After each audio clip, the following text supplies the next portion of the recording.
पुंडलीक वरदे हरिविठ्ठल श्री ज्ञानदेव तुकाराम गोपाल कृष्ण भगवान की जय. माऊली ज्ञानेश्वर महाराज की जय. जगद्गुरु तुकाराम महाराज की जय. तरी कांडत्रयात्मकू शब्दराशी अशेखू गीते माझी असे रुखू बिजी जैसा. ग्रंथराज ज्ञानेश्वरी अध्याय क्रमांक 18. तरी कांडत्रयात्मकू शब्दराशी अशेखू गीते माझी असे रुखू बिजी जैसा. ज्याप्रमाणे वृक्ष बीजामध्ये सूक्ष्म रूपाने वास करतो, अगदी तंतोतंत त्याचप्रमाणे कांडत्रयात्मक संपूर्ण वेदरूपी वृक्ष गीतारूपी बीजात सूक्ष्म रूपाने वास करत आहे, असे श्री संत ज्ञानेश्वर महाराज ज्ञानेश्वरीमध्ये म्हणतात. असा ओवीचा सरळ सरळ भावार्थ आहे. वेद हा एक विशाल वृक्ष आहे व गीता ही या वृक्षाला लागलेल्या फळातील एक बीज आहे. बीज म्हणजे नेमके काय? तर बीज म्हणजे आपल्या स्वरूपाने कोणत्याही वस्तूचा विस्तार ज्याच्यामध्ये सूक्ष्म रूपाने राहतो त्यास बीज असे म्हणतात. आणि म्हणूनच ज्ञानोबराय म्हणतात, जेन नशतू स्वरूपे जयाचा विस्तारू जेत लपे, ते तयाचे मनिपे बीज जगी. ज्याप्रमाणे वृक्ष बीजामध्ये सूक्ष्म रूपाने वास करतो, अगदी तंतोतंत त्याचप्रमाणे कांडत्रयात्मक संपूर्ण वेदरूपी वृक्ष गीतारूपी बीजात सूक्ष्म रूपाने वास करत आहे, असे ज्ञानोबराय म्हणतात. आणि म्हणून ज्ञानोबराय लिहित आहेत, तरी कांडत्रयात्मकू शब्दराशी अशेखू गीते माझी अशी रुखू बीजी जैसा. म्हणून वेदाचे बीज श्री गीता होय हे मज गमे आणि सहज दिसतही आहे. अर्थात गीता ही बीज आहे व हे गीतारूपी बीज लावले तर या बीजापासून एक विशाल असा कांडत्रयात्मक वेदरूपी वृक्ष तयार होतो. याचाच अर्थ वेदाचे तिन्ही भाग अर्थात वेदाचा संपूर्ण विस्तार साररूपाने गीतेमध्ये साठवला गेला आहे. म्हणून गीता ही कांडत्रयाचे निरूपण करणारी एक छोटीशी गोजीरवाणी श्रुतीच आहे, अर्थात वेदच आहे, असे माऊली म्हणतात. आणि म्हणून ज्ञानोबराय लिहित आहेत, एम कांडत्रयात्मकू निरूपणी श्रुतीची हे कोडीसवाणी, गीता पद्य रत्नाची लेणी लिहिली आहे. जे वेदाचे तिन्ही भाग गीते उमटले असती चांग, भूषणरत्नी सर्वांग शोभले जैसे. भगवान श्रीकृष्णाने अर्जुनास जी गीता सांगितली, ती गीता म्हणजे वेदाचे मूळ सूत्र, एक सुसव्य वेद अर्थात वेदाचे सार होय. आणि म्हणून ज्ञानोबराय म्हणतात, म्हणून वेदाची सुसव्यता ते हे मूर्त जान श्री गीता श्रीकृष्णे पंडुसुता उपदेशिली. एवं वेदाचे मूळसूत्र सर्वाधिकार एक पवित्र श्रीकृष्णे गीताशास्त्र प्रकट केले. अलंकारातील रत्नांनी सर्वांग जसे शोभून दिसते, तसे वेदातील तिन्ही कांडे गीतेमध्ये शोभून दिसत आहेत, असे माऊली म्हणतात. अर्थात वेदामध्ये एकूण 3 कांड आहेत. हे तिन्ही कांड गीतेमध्ये ठळकपणे उमटलेली आहेत. ही कांडे खालीलप्रमाणे आहेत. नंबर 1 कर्मकांड, नंबर 2 भक्तिकांड व नंबर 3 ज्ञानकांड. हीच तिन्ही कांडे गीतेमध्ये कोणत्या ठिकाणी उमटली आहेत, ती डोळ्यांना स्पष्टपणे दिसतील अशा प्रकारे माऊली स्पष्ट करून ज्ञानेश्वरीमध्ये सांगत आहेत. गीतेतील पहिला जो अध्याय आहे तो गीताशास्त्राच्या प्रवृत्तीची प्रस्तावना आहे. दुसऱ्या अध्यायात सांख्यशास्त्राचा अभिप्राय थोडक्यात स्पष्ट सांगितला आहे. हे गीताशास्त्र ज्ञानप्रधान असून मोक्ष देण्यास स्वतंत्र आहे, इतकेच गीतेच्या दुसऱ्या अध्यायात थोडक्यात सांगितले आहे. आणि म्हणून ज्ञानोबा म्हणतात, तरी पहिला जो अध्याय तो शास्त्र प्रवृत्ती प्रस्ताव, द्वितीय सांख्य सद्भावो प्रकाशिला. मोक्षदानी स्वतंत्र ज्ञान प्रदान हे शास्त्र, एतुलाले दुजी सूत्र उभारिले. आता आपण तिन्ही कांड सविस्तरपणे पाहूयात. सर्वप्रथम नंबर 1 कर्मकांड. गीतेच्या तिसऱ्या अध्यायात कर्मकांड सांगितले आहे. अज्ञानाने बांधलेल्या जीवास मोक्षपदाची प्राप्ती होण्याकरिता साधनांचा जो आरंभ अर्थात कर्ममार्ग तो तिसऱ्या अध्यायात सांगितला आहे.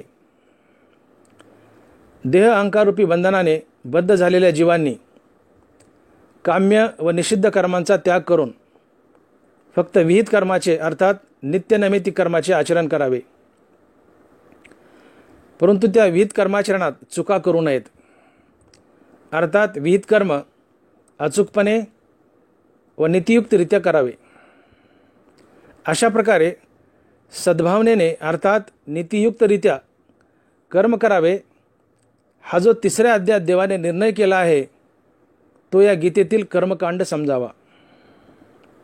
थोडक्यात निषिद्ध व काम्य कर्मांचा त्याग करून आपल्या वाट्यास आलेली विहित अर्थात नित्यनैमित्तिक कर्मे अचूकपणे सद्भावनेने व नीतियुक्तरित्या प्रत्येकाने करावीत, यास गीतेतील कर्मकांड असे म्हणतात.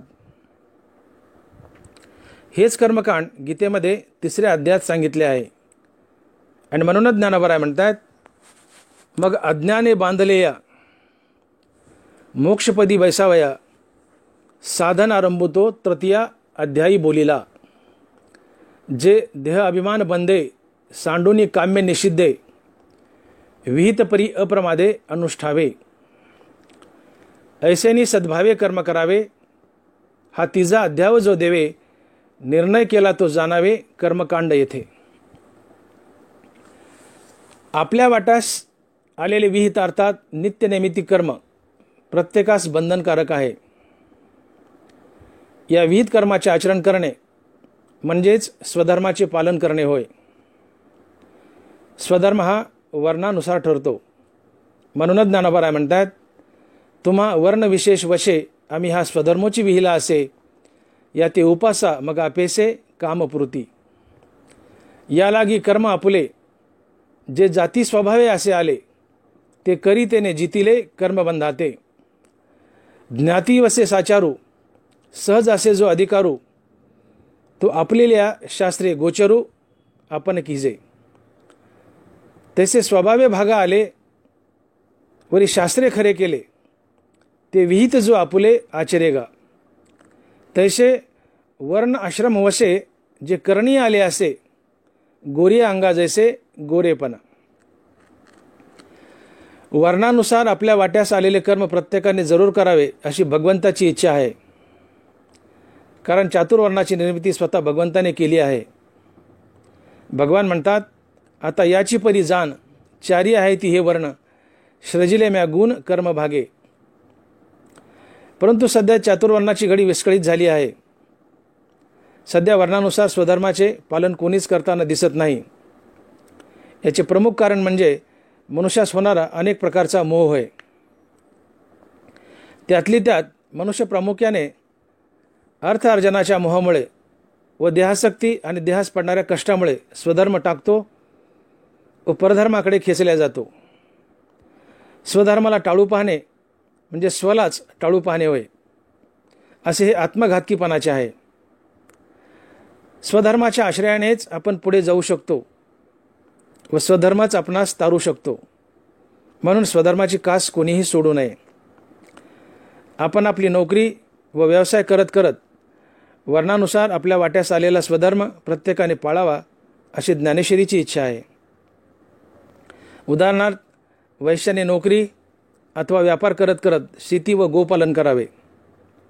परंतु असो, तूर्त हा विषय आपण येथेच थांबूयात. सध्या तुम्ही ज्या नोकरी व व्यवसायात उभे आहात त्या व्यवसायास तूर्त आपण विहित कर्म करणे अर्थात स्वधर्माचे पालन करणे म्हणूयात. ज्याच्यामध्ये जो विशेष गुण आहे तो त्याने विकसित करावा. जोपर्यंत वैराग्य व आत्मज्ञानाच्या प्राप्तीची आपणास खात्री नाही तोपर्यंत विहित कर्म अर्थात स्वधर्म टाकू नये.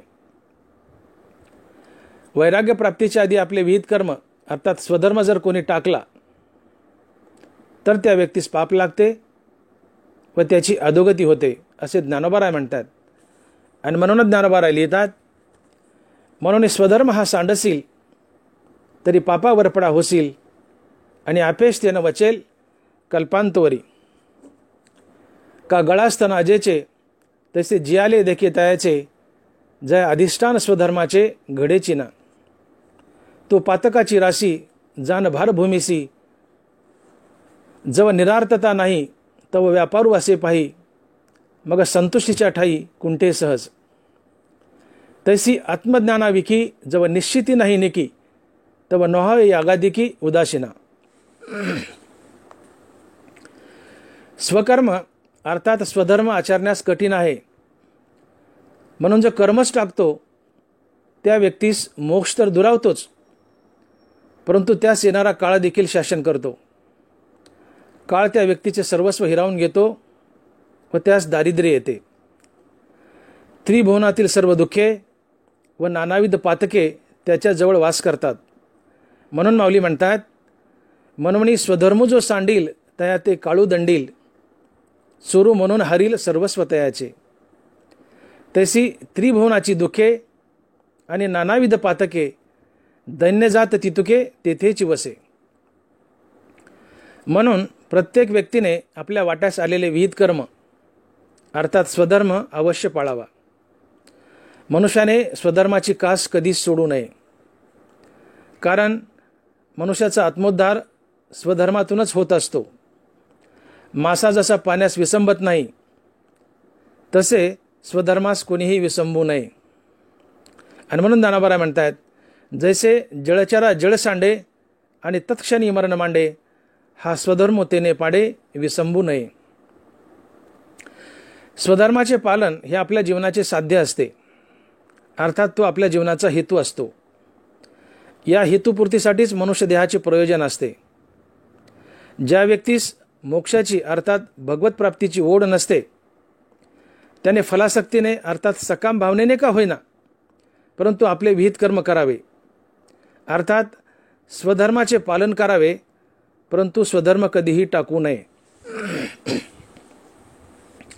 अशा प्रकारे निषिद्ध व काम्य कर्मांचा त्याग करून आपले विहित कर्म अर्थात नित्यनैमित्तिक कर्म अचूकपणे सद्भावनेने व नीतियुक्तरित्या करणे म्हणजेच गीतेतील कर्मकांड होय असे ज्ञानोबा ज्ञानेश्वरीमध्ये सांगतात. विहित कर्मे अर्थात नित्यनैमित्तिक कर्मे म्हणजे यज्ञ, दान, तप होय. यज्ञ म्हणजे स्वधर्माचे पालन करणे होय. गीतेतील यज्ञ व स्वधर्म हे शब्द कर्तव्य अर्थात व्यवसाय रूपाने आलेले आहेत. म्हणून यज्ञ अर्थात स्वधर्म म्हणजे वर्णानुसार आपल्या वाट्यास आलेले कर्म किंवा सध्या परिस्थितीत आपण करत असलेला व्यवसाय व नोकरी होय. दान तर दान म्हणजे शरीराने, वाचेने, मनाने व धनाने जेवढा परोपकार करून सात्विक कर्मे करता येतील तेवढे करणे म्हणजेच दान होय. आता राहिले तप. तर तप म्हणजे मुखाने अथवा मनाने हरिनाम घेणे होय. थोडक्यात विहित कर्म अर्थात नित्यनैमित्तिक कर्म म्हणजे आपल्या वाटेस आलेला दैनंदिन व्यवसाय, दिवसभरात परोपकारार्थ होणारी सर्व दान पुण्यादी सात्विक कर्मे व मुखाने अथवा मनाने हरिनाम घेणे होय. विहित कर्म, नित्यनैमित्तिक कर्म, यज्ञ, स्वधर्म व स्वकर्म हे एकाच अर्थाचे पर्यायी शब्द आहेत. आता निषिद्ध कर्मे. निषिद्ध कर्मे म्हणजे चोरी, भांडण, हिंसा, परनिंदा, परपीडा व इतर सर्व दुष्कृत्य होय. आता काम्य कर्मे. काम्य कर्मे म्हणजे पुण्यप्राप्तीच्या किंवा स्वर्गप्राप्तीच्या कामनेने प्रेरित होऊन केलेली विशेष सत्कर्मे होय. उदाहरणार्थ अश्वमेधादी यज्ञ करणे, 12 विहीर बगीचा वगैरे परोपकारार्थ तयार करणे, जमीन व गाव इनाम देणे इत्यादी होय. हे झाले कर्मकांड. आता आपण भक्तिकांड पाहूयात. भक्तिकांड म्हणजे काय? अज्ञानाने बांधलेल्या जीवास मोक्षपदाची प्राप्ती होण्याकरता साधनांचा जो आरंभ अर्थात कर्ममार्ग तो 3ऱ्या अध्यायात सांगितला आहे. देह अहंकाररूपी बंधनाने बद्ध झालेल्या जीवांनी काम्य व निषिद्ध कर्मांचा त्याग करून आपल्या वाट्यास आलेली विहित अर्थात नित्यनैमित्तिक कर्मे अचूकपणे सद्भावनेने व नीतियुक्तरित्या करावीत. मग हेच विहित अर्थात नित्यनैमित्तिक कर्म आचरले असता अज्ञानापासून खास सोडणारे कसे होईल? अशी इच्छा झाली असता अर्थात बद्ध पुरुषाला मोक्षाची इच्छा झाली असता त्याने विहित कर्म अर्थात नित्यनैमित्तिक कर्म ब्रह्मार्पण बुद्धीने करावे असे देवाने सांगितले. अर्थात मला मोक्ष मिळावा अशी बद्ध जीवास अपेक्षा झाल्यास त्याने आपले विहित अर्थात नित्यनैमित्तिक कर्म ब्रह्मार्पण बुद्धीने करणे हे मोक्षप्राप्तीचे साधन आहे असे भगवान गीतेमध्ये 4थ्या अध्यायापासून ते 11व्या अध्यायापर्यंत सांगत आहेत. असे ज्ञानोबा ज्ञानेश्वरीमध्ये म्हणतात. अर्थात निष्काम कर्मयोग हेच मोक्षप्राप्तीचे साधन आहे असे भगवान श्रीकृष्ण गीतेमध्ये सांगतात.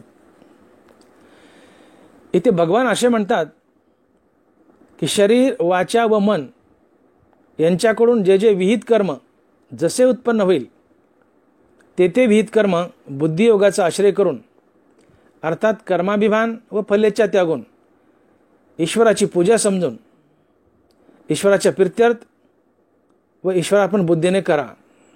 अर्थात कर्माने ईश्वरास भजा.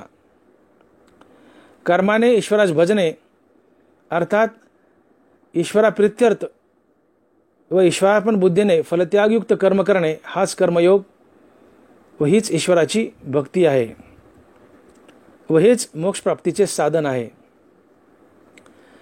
कर्मयोगाने ईश्वराच्या ठिकाणी भक्ती कशी करावी हे सांगण्याच्या विषयास गीतेच्या 4थ्या अध्यायाच्या शेवटच्या भागात आरंभ केला आहे. 4थ्या अध्यायाच्या अखेरपासून तो विश्वरूपाचा 11वा अध्याय संपेपर्यंत या 8 अध्यायात कर्माने ईश्वराची भक्ती कशी करावी हे सांगितले आहे. कर्माने ईश्वराची भक्ती करणे म्हणजेच भक्तिकांड होय. गीतेमध्ये 4 ते 11 या 8 अध्यायात उघडपणे भक्तिकांड सांगितले आहे. हे आडपडदा सारून मी स्पष्टपणे सांगत आहे असे ज्ञानोबा ज्ञानेश्वरीमध्ये म्हणतात. ज्ञानोबा ज्ञानेश्वरीच्या साराच्या सारात हे बोलत आहेत आणि म्हणून ज्ञानोबा म्हणतात, मग अज्ञाने बांधले या मोक्षपदी बैसावया साधन आरंभतो 3य अध्याय बोलिला. जे देहाभिमान बंदे सांडूनी काम्य निषिद्धे विहित परी अप्रमादे अनुष्ठावे आणि तेची नित्याधिक अज्ञानाचे आवश्यक आचरता मोचक केवी होय पा. ऐशी अपेक्षा झालिया बद्ध मुमुक्षिते आलिया देवे ब्रह्म अर्पणत्वे क्रिया सांगितली. जे देहवाच्या मानसे विहित निपजे जे जैसे ते एक ईश्वर उद्देशे कीजे मनितले. हेची ईश्वरी कर्मयोगे भजन कथनाचे खागे आदरिले शेष भागे चतुर्थाचेने.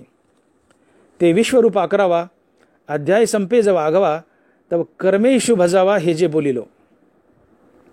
ते अष्टाध्यायी वगड जाण येथे देवताकांड शास्त्र सांगत असे आड मोडूनी बोलोय.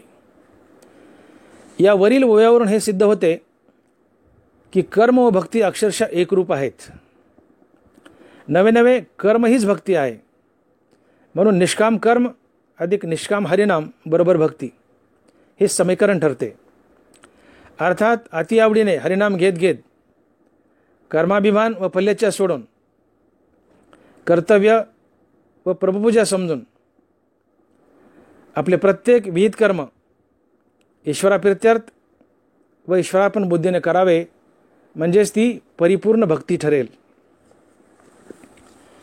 भगवान इथे कर्माने ईश्वरास भजनाचा आग्रह का करतात तर कारण कर्मच संसार बंधनात बांधतात व कर्मच संसार बंधनातून सोडवतात. मग कर्माने ईश्वरास भजल्यास, अर्थात कर्म ईश्वरार्पण बुद्धीने केल्यास कर्माचे फळ ईश्वरास अर्पण होते व आपणास कर्माचा फलत्याग घडतो व मनुष्य कर्मबंधनातून अर्थात जन्ममृत्यूच्या फेऱ्यातून मुक्त होतो. म्हणून ज्ञानोबा लिहितात, ते उगानिले मज कर्म, ते उगानिले मज कर्म, तेव्हाची पुसले मरण जन्म. जन्मासवे श्रम वरचिलेही गेले. येणे फलत्यागे सांडे, ते कर्म न विरोडे. एकची वेळे वेळू झाडे वांजे जैसे. तसे येण्याची शरीरे, शरीरा येणे सरे, किंबहुना येरझारे शिरा पडे. म्हणून भगवान इथे अर्जुनास बजावतात की हे अर्जुना, तू जे जे काही व्यवहार करशील किंवा जे जे काही भोग घेशील अथवा नाना प्रकारच्या यज्ञाने माझी पूजा करशील किंवा पात्र व्यक्तींना दान देशील किंवा सेवकांना वेतन देशील किंवा तप करशील, ही सर्व कर्मे तुझ्याकडून स्वभावतः जसे घडतील तसे तू भगवंताच्या प्रित्यर्थ करत आहे अशा भावनेने कर. मग ती भगवंतास अर्पण होतील. परंतु अमुके कर्म मी केले अशी कर्तृत्वाची आठवण तू आपल्या मनामध्ये मुळीच ठेवू नकोस. अर्थात अर्जुना, तू कर्माभिमान व फलेच्छा सोडून कर्म कर. अशा प्रकारे सर्व कर्मे शुद्ध करून मला अर्पण कर असे भगवान अर्जुनास बजावत आहेत. मग ज्याप्रमाणे अग्निकुंडामध्ये घातलेले बीज जळून जाते व मग ते पेरले तर उगवत नाही, तसे भगवंतास अर्पण केलेली सर्व बरी वाईट कर्मे जळून जातात व ती जन्ममृत्यूच्या रूपाने उगवत नाही.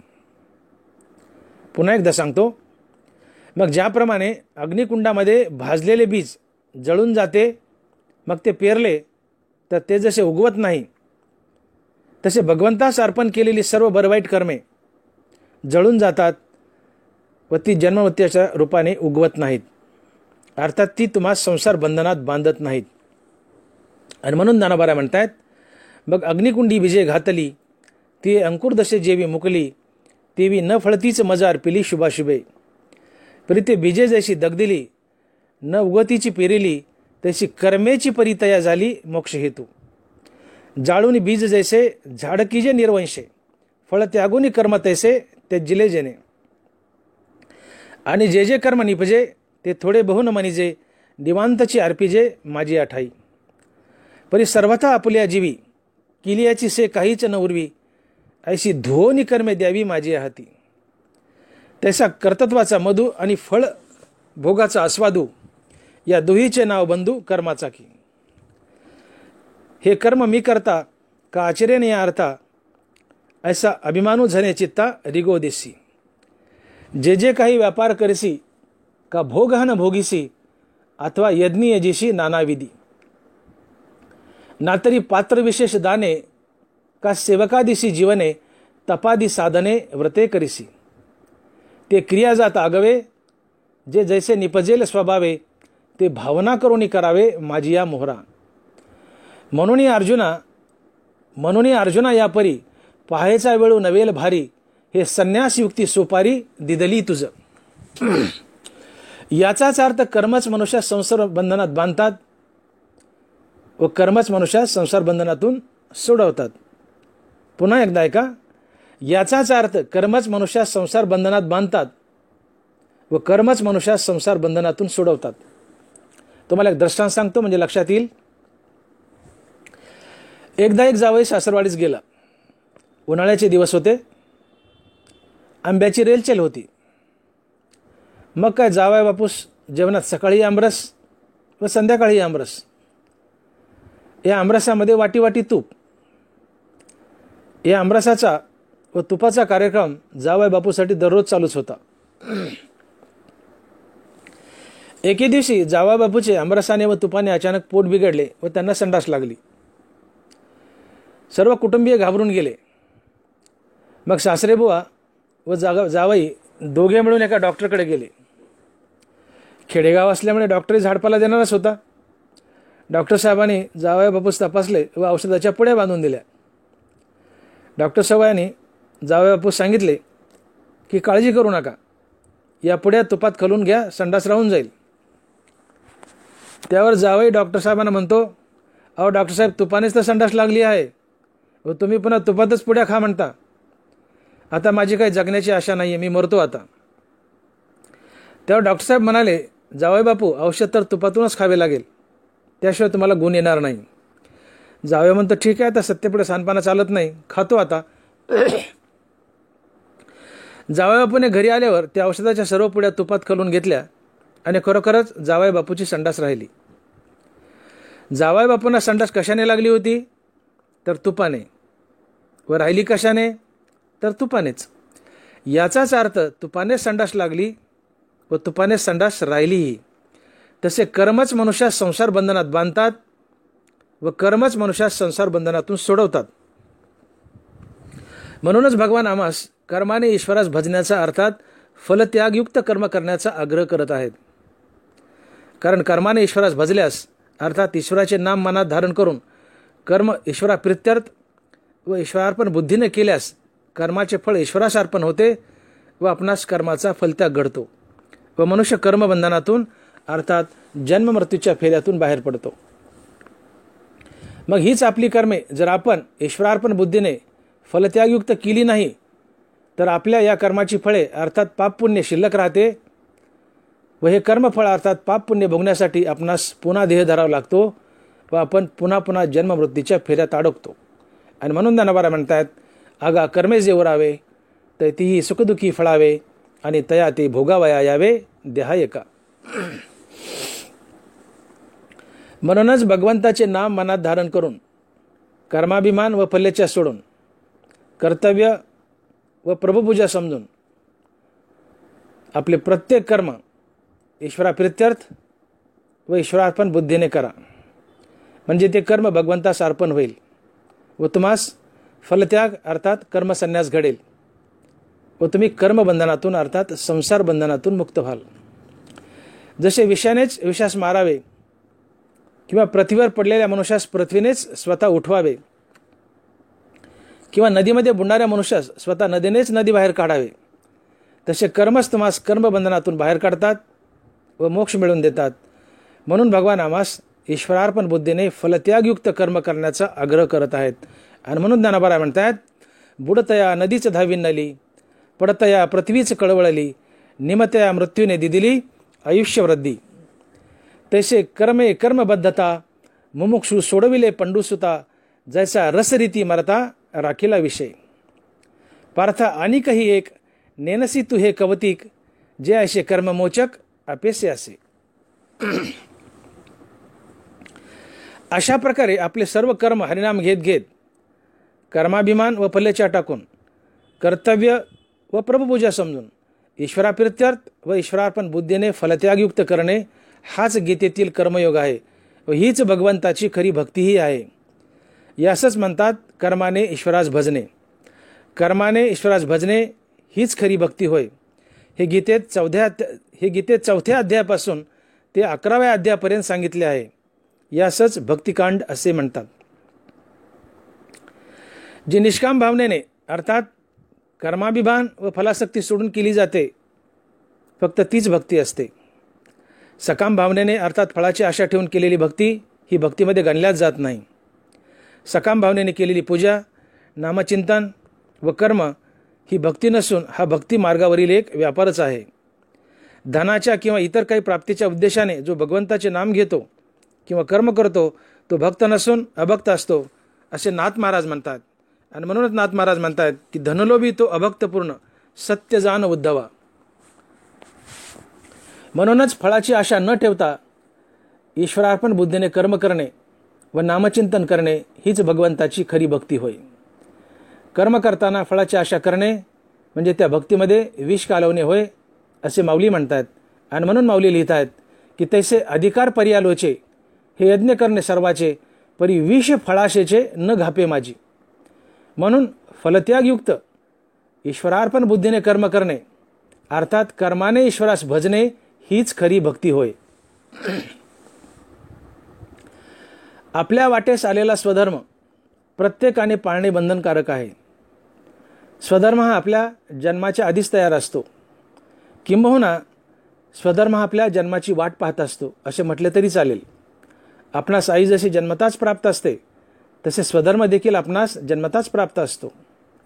ज्या वर्णामध्ये आपण जन्म घेतला त्या वर्णाचा व्यवसाय हाच आपला स्वधर्म असतो असे ज्ञानोबाराय म्हणतात. आणि म्हणून ज्ञानोबाराय लिहितात की तुम्हा वर्ण विशेष वशे आम्ही हा स्वधर्मोची विहिला असे या ते उपासा मग अपेसे कामपूर्ती. स्वधर्माचे पालन करणे फक्त एवढेच मनुष्य देहाचे प्रयोजन आहे असे ज्ञानोबाराय म्हणतात.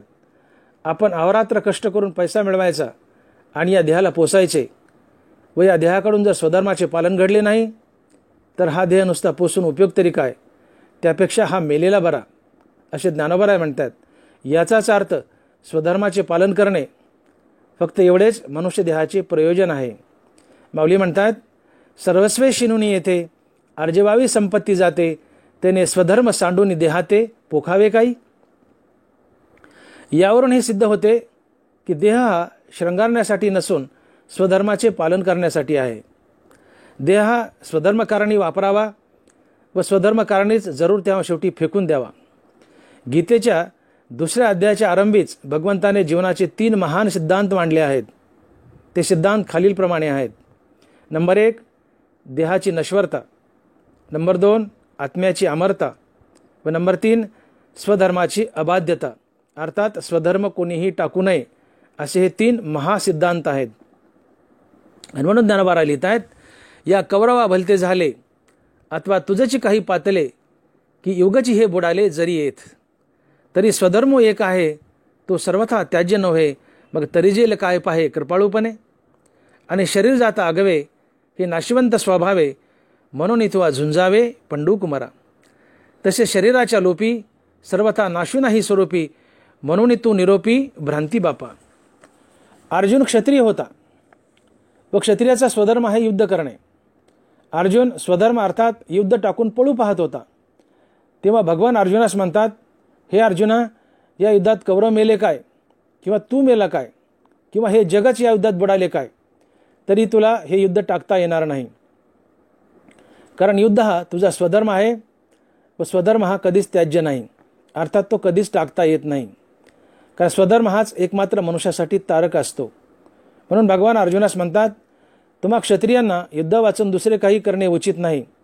तुम्हा क्षत्रियांचा स्वधर्म युद्ध करणे आहे म्हणून अर्जुना तू युद्धच करावे. आणि म्हणून ज्ञानोबाराय लिहित आहेत म्हणून या लागी पाही तुम्हा क्षत्रिय अनिक काही संग्रामा वाचुनी नाही उचित जाणे. स्वधर्माची विसरलासी तरावे जेणे. यावरून स्वधर्माची अबाध्यता कळते अर्थात स्वधर्म हा कधीच टाकू नये शिवाय स्वधर्म हा वर्णानुसार ठरतो हे सिद्ध होते. स्वधर्माचे अर्थात स्वकर्माचे पालन करताना फळाची आशा केल्यास त्या स्वधर्मामध्ये दोष येतो, ती भक्ती ठरत नाही. अमृत पिल्यास मनुष्य अमर होतो परंतु हेच अमृत जर विषासोबत पिले तर अमृतसुद्धा मारक ठरते.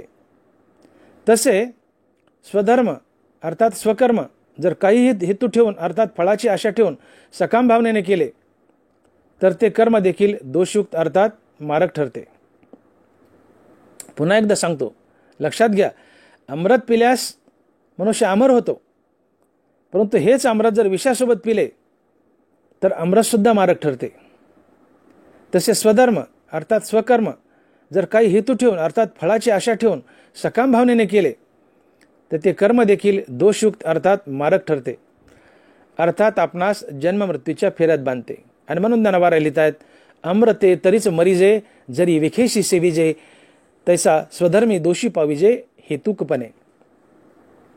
म्हणूनच भगवान श्रीकृष्ण अर्जुनास गीतेमध्ये जागोजाग हेतुरहित अर्थात फलत्यागयुक्त कर्म करण्याचा उपदेश अर्थात आग्रह करत आहेत. आणि म्हणून ज्ञानोबाराय लिहित आहेत की कर्माधारे राहटीजे परी कर्मफळा न निरीक्षिजे जैसा मंत्रज्ञो न बाधीजे भूतबाधा. परी कर्मफळे आस न करावी आणि कुकर्मी संगती न व्हावी हे सत्क्रियाचे आचरावी हितुविना. मनोनी फळी लागू सांडोनी देह संगू कर्मे करावी हा सांगू निरोप माझा. तू योगयुक्त होणी फळांचा संग सांडोनी मग अर्जुना चित्त देवोनी कर्मे करी. म्हणून बुद्धियोग सधरो ते तर अर्जुना होई स्थिरो मने करी अव्हेरू फळ हेतूचा. म्हणून जे जे उचित आणि अवसरे करून प्राप्त ते कर्म हेतुरहित आचरतू. म्हणून तुझं पार्था हेतू सांडोनी सर्वता क्षात्रवर्ती झुंजता पाप नाही. जया बुद्धियुक्ता झालिया पार्था कर्मबंधू सर्वता बाधून पवे. आणि जेणे जेणे वेळे घडती कर्मे सकळे तयांची ती फळे ते जितू जाय. जसे कमळाचे पान पाण्यामध्ये राहते परंतु त्या पाण्याने ते लिप्त होत नाही, तसे सर्व कर्मे फलत्यागयुक्त करावीत व त्या कर्मामध्ये लिप्त होऊ नये. आणि म्हणून ज्ञानोबा म्हणतात की तो कर्मे करी सकळे परी कर्मबंधा ना कळे जैसे न शिंपे जळी जळे पद्मपत्र.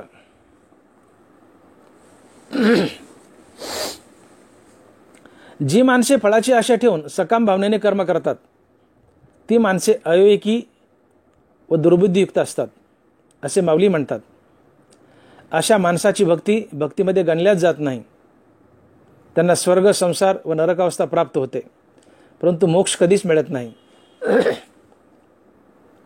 सकाम भावनेने भक्ती करणाऱ्या माणसाची भक्ती कशी मूर्खपणाची असते याबद्दल बोलताना माऊली म्हणतात की अमृताचा कलश प्राप्त केला परंतु तो लात मारून सांडून दिला, किंवा कापराची मोठी रास तयार करायची व त्यास आग लावून द्यायची, किंवा मिष्टान्नामध्ये काळकूट विष कालवायचे, किंवा सुंदर स्वयंपाक करून तो स्वतः न खाता थोड्याशा पैशासाठी लोकांना विकायचा. हे वरील सर्व प्रकार जसे मूर्खपणाचे लक्षण आहे तसे सकाम भावनेने कर्म करणे म्हणजे मूर्खपणाचे लक्षण आहे असे ज्ञानोबा म्हणतात. आपली सर्व विहित कर्मे अति आवडीने हरिनाम घेत घेत कर्माभिमान व फलेच्छा त्यागून कर्तव्य व प्रभुपूजा समजून ईश्वराप्रीत्यर्थ व ईश्वरार्पण बुद्धीने फलत्याग युक्त करा. हे कर्म करताना आपले कर्म पूर्णताच गेले तर सुखी होऊ नका व अपूर्ण राहिले तर दुःखी होऊ नका. कर्माच्या पूर्ण आणि अपूर्ण या दोन्ही अवस्थेत मनाचा समतोल राखा. अर्थात सुखात संतोषू नका व दुःखात विषादास भजू नका. आपण आपल्या स्वधर्माचे आचरण करत असताना जो प्रसंग येईल तो मुकाट्याने सहन करावा. सुखदुःखात व कर्माच्या यश अपयशात मनाचा समतोल व चित्ताचे समत्व राखणे हाच योग व योगाचे सार असते असे ज्ञानोबा म्हणतात. तात्पर्य सुखदुःखात मनाचा समतोल राखणे हाच योग असतो. अशा कौशल्याने आपले विहित कर्माभिमान व फलेच्छा टाकून कर्तव्य व प्रभुपूजा समजून ईश्वराप्रीत्यर्थ व ईश्वरार्पण बुद्धीने करणे हाच निष्काम कर्मयोग असतो. आणि म्हणूनच भगवान गीतेमध्ये म्हणतात योगा कर्मसु कौशलम. ज्ञानोबराय म्हणतात देखे संता संत कर्मी हे जे सरिसेपण मनोधर्मी तेची योगस्थिती उत्तमी प्रशंसिजे. अर्जुना समत्व चित्ताचे तेची सार जाण योगाचे जेत मन आणि बुद्धीचे ऐक्याथी. जी बुद्धी फलत्यागयुक्त कर्म करते अशा बुद्धीस सुबुद्धी किंवा सद्बुद्धी असे म्हणतात. यासच बुद्धियोग किंवा निष्काम कर्मयोग असेही म्हणतात. अशा फलत्यागयुक्त कर्म करणाऱ्या सद्बुद्धीमुळे अर्थात कर्मयोगामुळे आम्हास ऐहिक सुख तर मिळतेच परंतु मोक्ष प्राप्ती देखील घडते. नदीला जसा शेवट समुद्रच असतो तसे सद्बुद्धी शेवट परमात्माच असतो. अर्थात सद्बुद्धी आपणास मोक्ष प्राप्ती करून देते. ज्याप्रमाणे मांत्रिकास भूतबाधा होत नाही त्याप्रमाणे सद्बुद्धीचा अर्थात निष्काम कर्मयोगाचा वापर करून फलत्यागयुक्त कर्म केल्यास आम्हास देखील संसाराची बाधा होत नाही. म्हणून भक्ती ही आपण आपल्या मनाने न करता ज्ञानेश्वरी शास्त्रास पुसावी म्हणजे आपण गोंधळात पडणार नाहीत. तुम्हाला एक दृष्टांत सांगतो म्हणजे लक्षात येईल. एकदा एका माणसाचे खूप डोके दुखू लागले. तो मनुष्य औषधाच्या दुकानावर गेला व त्याने मनानेच गोळ्याचे पाकिट विकत घेतले. घरी गेल्यावर पाकिटातील सर्वच्या सर्व 10 गोळ्या त्याने खाऊन टाकल्या. परिणाम असा झाला की गोळ्या त्या मनुष्यास लागल्या व तो मनुष्य मरण पावला. परंतु त्याच गोळ्या जर त्या मनुष्याने आपल्या मनाने न घेता डॉक्टरांना विचारून घेतल्या असत्या तर त्या मनुष्याचे डोके दुखायचे थांबले असते व त्याचा जीवही वाचला असता. तसे आपण देखील भक्ती आपल्या मनाने न करता ती ज्ञानेश्वर महाराज व ज्ञानेश्वरी शास्त्रास विचारून करावी, म्हणजे आपणही वाचल्या जाऊ व आपला उद्धारही होईल. मग ज्ञानेश्वरी हे शास्त्र भक्तीची नेमकी काय व्याख्या सांगते? मग ज्ञानेश्वरी हे शास्त्र भक्तीची नेमकी काय व्याख्या सांगते? तर ती ज्ञानेश्वरी शास्त्राने सांगितलेली भक्तीची व्याख्या पुढील प्रमाणे आहे. अति आवडीने हरिनाम घेत घेत, कर्माभिमान व फलेच्या टाकून, कर्तव्य व प्रभुपूजा समजून आपले सर्व कर्म ईश्वराप्रित्यर्थ व ईश्वरार्पण बुद्धीने फलत्यागयुक्त करणे म्हणजेच भक्ती होय. अर्थात कर्माने ईश्वरास भजा, कर्माने ईश्वरास भजणे अर्थात ईश्वराप्रित्यर्थ व ईश्वरार्पण बुद्धीने फलत्यागयुक्त कर्म करणे हाच कर्मयोग व हीच भगवंताची खरी भक्ती आहे. हे गीतेत 4थ्या अध्यायापासून ते 11व्या अध्यायापर्यंत सांगितले आहे. यासच भक्तिकांड असे म्हणतात, असे ज्ञानोबा ज्ञानेश्वरीमध्ये सांगतात. आता आपण तिसरे कांड पाहूयात व ते तिसरे कांड आहे ज्ञानकांड. अशा प्रकारे स्वकर्माच्या फुलाने ईश्वराची पूजा केल्यास ईश्वर या पूजेने संतुष्ट होतो व प्रसाद म्हणून त्या भक्तास वैराग्य बहाल करतो. अशा वैराग्ययुक्त मनामध्येच आत्मज्ञान स्थिरावते. आणि म्हणून ज्ञानोबा लिहितात, तया सर्वात्मका ईश्वरा स्वकर्म कुसुमाची वीरा, पूजा केली होय अपारा तोषा लागी. स्वकर्माचे चोखाळी मज पूजा करुणी भली, तेने प्रसादे आकळी ज्ञाननिष्ठेते. म्हणून ती पूजे रिझलेनी आत्मराजे, वैराग्य सिद्धी देईजे पसाय तया. तरी विरक्ती वाचून कही, या ज्ञानासी तगनेची नाही, हे विचारून ठाई ठेविले देवे. अशा वैराग्यवान पुरुषास आत्मज्ञान, श्रीगुरु व मोक्ष स्वतःहून शोधत येतात व त्याचा उद्धार करतात. आणि म्हणून ज्ञानोबा लिहितात, तया तेची गिवंसित, हे ज्ञान पावे निश्चित, जया माझी अचुंबित शांती असे. मग सस्य फळपाकात तैसे निमालिया कर्मजात, आत्मज्ञान गिवंसित अपेसे ये. ऐशी कर्मसाम्य दशा होय तेत विदेशा, मग श्रीगुरु अपेसा भेटेची गा. की गुणकुसुमांची माळा, हे घेऊनी मुक्ती बाळा, वैराग्य निरपेक्षाचा गळा गिवंसित असे. ते हे विषय वैराग्य, जे आत्मलाभाचे भाग्य, येणे ब्रह्मानंदा योग्य जीव होती. अशा वैराग्यवान सदशिष्यास सद्गुरू स्वतःहून शोधत येतात व त्यास तत्वमसी अर्थात अहम ब्रह्मास्मी या महावाक्याचे श्रवण करून आत्मज्ञान प्रदान करतात व त्यास मोक्ष मिळवून देतात.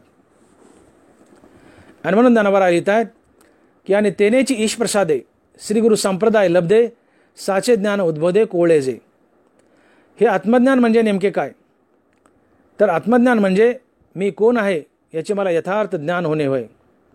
अर्थात मी देह नसून विश्वव्यापी आत्मा आहे असे मला ज्ञान होणे म्हणजेच आत्मज्ञान होणे होय. थोडक्यात प्रपंच मिथ्या आहे व या विश्वात सर्वत्र एक परमात्माच ओतप्रोत भरला आहे आणि तो परमात्मा मी आहे. अर्थात संपूर्ण विश्व मीच व्यापले आहे अशा बोधावर आरूढ होणे म्हणजेच आत्मज्ञानाची प्राप्ती होणे होय. अशा प्रकारे कर्माने ईश्वरास भजल्यास अर्थात ईश्वराप्रित्यर्थ व ईश्वरार्पण बुद्धीने फलत्यागयुक्त कर्म केल्यास साधकास वैराग्य व आत्मज्ञान प्राप्त होते. या आत्मज्ञानामुळे त्या साधकाच्या देहाच्या ठिकाणी काही लक्षणे अर्थात सद्गुण उमटतात. ही सर्व सद्गुण गीतेमध्ये 12व्या अध्यायापासून ते 15व्या अध्यायापर्यंत वर्णन करून सांगितले आहेत. या 4 अध्यायात सांगितलेल्या आत्मज्ञानी पुरुषाच्या सद्गुणांच्या समुदायासच ज्ञानकांड असे म्हणतात. आणि म्हणून ज्ञानोबा लिहितात, तो 12वा अध्याय आधी आणि 15वा अवधी ज्ञान फळपाक सिद्धी निरूपणाशी, म्हणून चौही ऊर्ध्व मुळांती अध्यायी ज्ञानकांड ये ठाई निरूपिजे. आत्मज्ञान हे डोळ्याने उघडे दिसत नाही, परंतु ज्या व्यक्तीस आत्मज्ञान झाले आहे त्या व्यक्तीच्या शरीरात ते आत्मज्ञान आपली शक्ती प्रकट करते.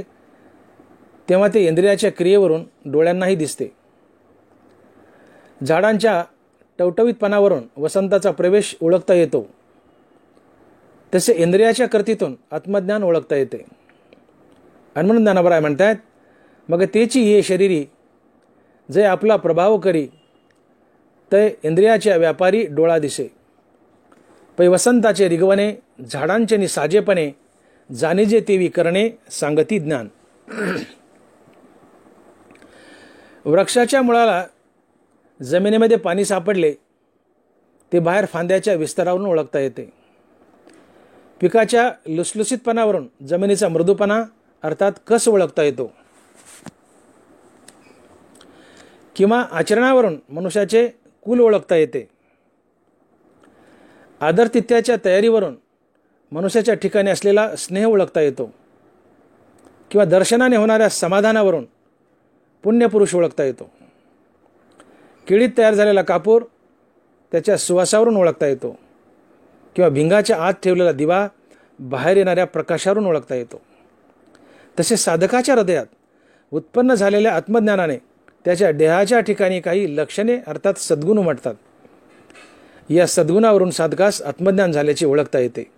आणि म्हणून ज्ञानोबराय म्हणतात, तैसे हृदयची निज्ञाने जे देही उमटती चिन्हे, ते सांगू आता अवधाने चांगे ऐक. ज्यास आत्मज्ञान झाले तो मुक्त व संत असतो. अशा आत्मज्ञानी स्थितप्रज्ञ अर्थात संत पुरुषाच्या ठिकाणी दिसणारी लक्षणे अर्थात सद्गुण खालीलप्रमाणे असतात.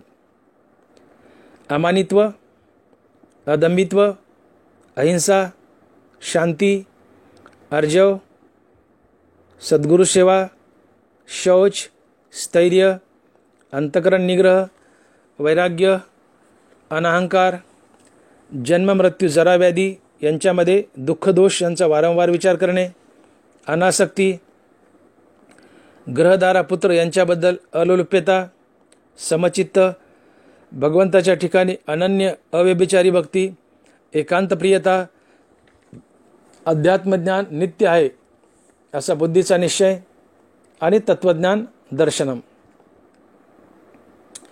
याशिवाय जो कोणाचाही द्वेष करत नाही व जो सर्वांसोबतच पाणी व प्रतीप्रमाणे मैत्रीने वागतो, जो सर्वावर सारखेच प्रेम, दया व कृपा करतो, ज्याने विषयाचा त्याग केलेला असतो, ज्याचा अहंकार गेलेला असतो अर्थात जो मी व माझे विसरलेला असतो, जो सुखदुःख समान मारणारा असतो, ज्याच्याजवळ पृथ्वीप्रमाणे अनाक्रोश क्षमा असते अर्थात जो अपकार करणाऱ्यावर देखील उपकार करतो, ज्याच्याजवळ मूर्तिमंत दया असते, जो सतत संतुष्ट व समाधानी असतो, ज्याचे मन आत्मस्वरूपात कायमचे स्थिरावलेले असते, ज्याच्या वागण्यात धर्म अर्थात सत्य, प्रेम, जिव्हाळा, नीती, रीती, माणुसकी व इमानदारी असते, जो जितेंद्रिय असतो अर्थात ज्याने मन व इतर सर्व इंद्रियावर ताबा मिळवलेला असतो, ज्याच्याजवळ अद्वैत व समदृष्टी असते, ज्याची भगवंतावर दृढ श्रद्धा असते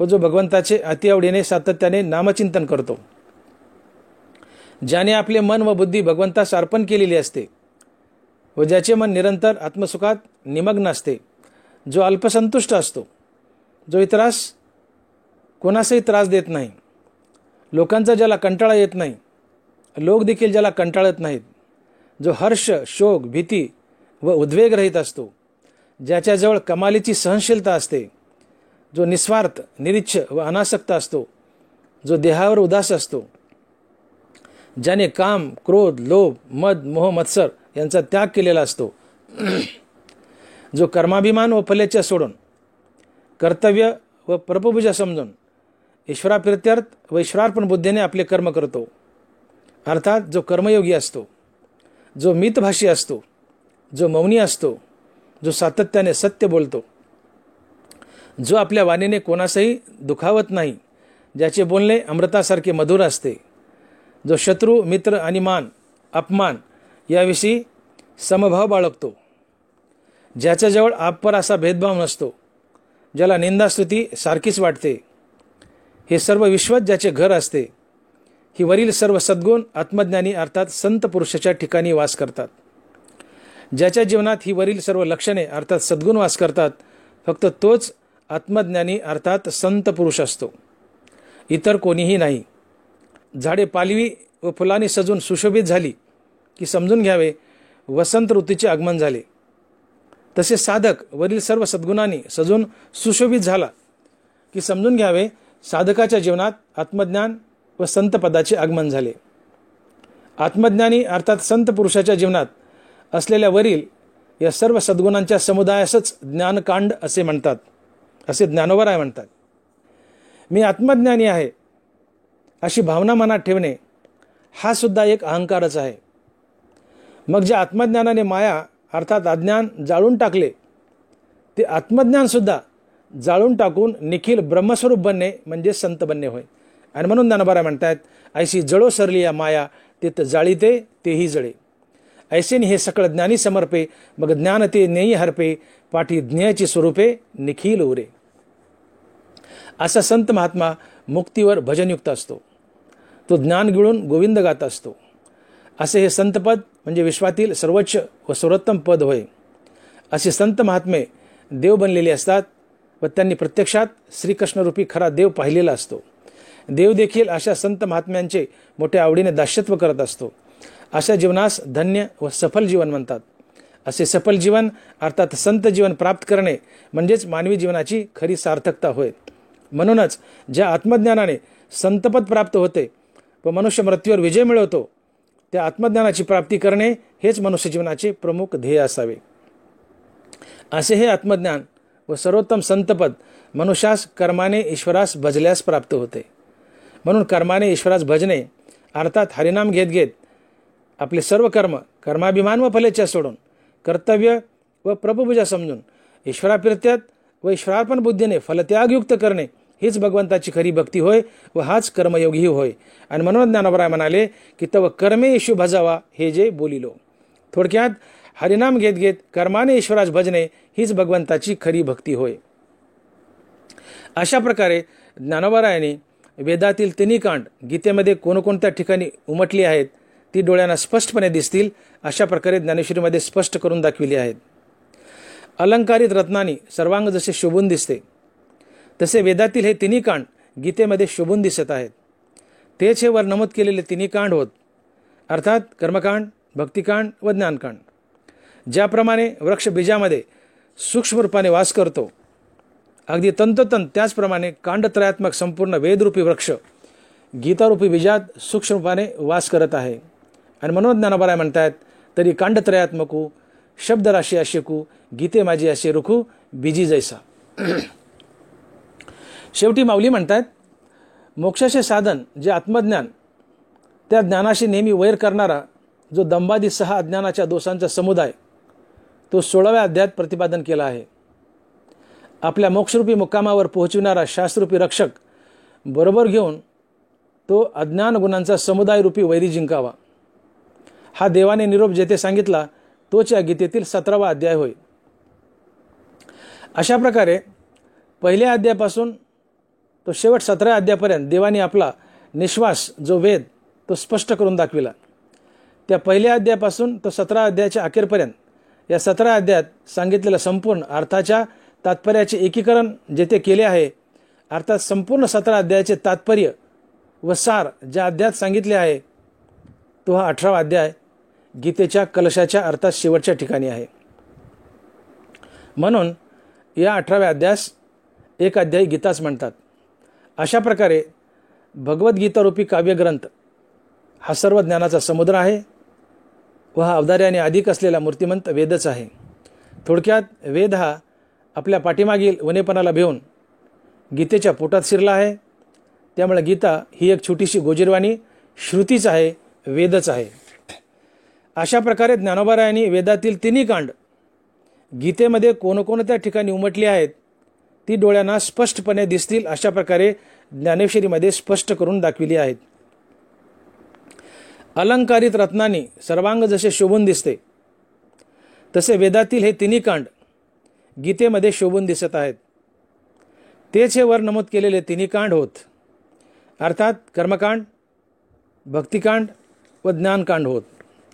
ज्याप्रमाणे वृक्ष बीजामध्ये सूक्ष्म रूपाने वास करतो अगदी तंतोतंत त्याचप्रमाणे कांडत्रयात्मक संपूर्ण वेदरूपी वृक्ष गीतारूपी बीजात सूक्ष्म रूपाने वास करत आहे. आणि म्हणून ज्ञानोबाराय म्हणतात, तरी कांडत्रयात्मकू शब्दराशी आशिकू गीते माझी अशी रुखू बिजी जैसा. पुंडलिक वरदे हरिविठ्ठल. श्री ज्ञानदेव तुकाराम. गोपाल कृष्ण भगवान की जय. माऊली ज्ञानेश्वर महाराज की जय. जगद्गुरु तुकाराम महाराज की जय. विठ्ठल विठ्ठल विठ्ठल विठ्ठल विठ्ठल विठ्ठल विठ्ठल विठ्ठल विठ्ठल विठ्ठल विठ्ठल विठ्ठल विठ्ठल विठ्ठल विठ्ठल.